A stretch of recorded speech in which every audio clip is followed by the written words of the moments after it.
បាទបងប្អូននេះជាកូនស្រីនិងកូនប្រុសរបស់ខ្ញុំបាទកំពុងតែដើរទៅសម្ដៅទៅមើលរូងកង្កែបបាទព្រោះអីចិត្តបានចាប់លក់ហើយកង្កែបធំដែរហើយបាទនេះជាកូនស្រីពៅនិងកូនប្រុសកណ្ដាលរបស់ខ្ញុំបាទកំពុងតែចូលមើលកង្កែបបាទនេះកង្កែបនេះខ្នាតប៉ុនមេជើង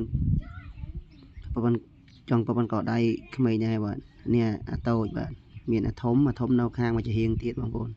នេះគេកំពុងតែបន្លែងជាមួយកង្កែបឲ្យកង្កែបខំដៃលេងមើលវាលូតខំដៃបងប្អូនធម្មជាតិចិញ្ចឹមបែបធម្មជាតិបងប្អូនមួយថ្ងៃពីរថ្ងៃដូរទឹកម្ដងបងប្អូនអត់សូវហត់ទេនេះបើចិញ្ចឹមដាក់តាតង់ទៅទេអត់ឲ្យឡើងលើដីវាអាចនឹងឆាប់ស្អុយទឹកលឿនបាទព្រោះអីកង្កែបវានោមជាពិសេសទឹកនោមវាឆ្អែតបងប្អូនអើយស្អុយហើយនឹងអាចវានឹងបាទនេះគេកំពុងតែបន្លែងជាមួយនឹងកង្កែបនេះធំបងប្អូនកង្កែបធំពេញគីឡូលក់ហ្នឹងបងប្អូននេះប្រហែលជា5 6បាន1គីឡូបងប្អូននេះកំពុងតែចាប់នេះបាទ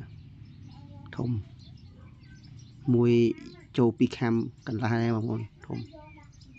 តែនេះទុកធ្វើពូជបងប្អូនទុកធ្វើពូជអរគុណសម្រាប់តាមដានទេសនាបង